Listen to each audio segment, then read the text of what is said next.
Տիկին Խաչատրյան նաև երբ որ Սամվել Կարապետյանին ձերբակալում էին, ինքը իր առանձնատնից դուրս եկավ, հայտարարեց, որ թքած ունի թե հեծի վրա, թե իշխանության վրա,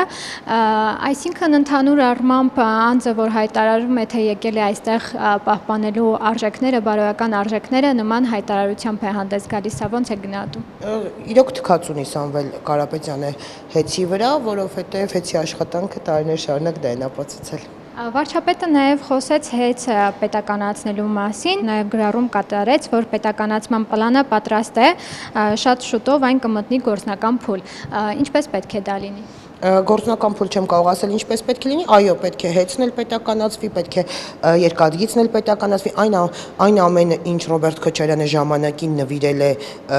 ռուսներին, այդ ամբողջը պետք է վերադառնան Հայաստանի Հանրապետությանը։ Ես չեմ ճանաչում գրեթե Հայաստանի Հանրապետությունում մի քաղաքացի, ով գոհ է հեծի աշխատանքից։ Հետևաբար պետք է պետականացվի եւ պետական մակարդակով աշխատի այդ կարևոր պետական հաստատությունները, օբյեկտները։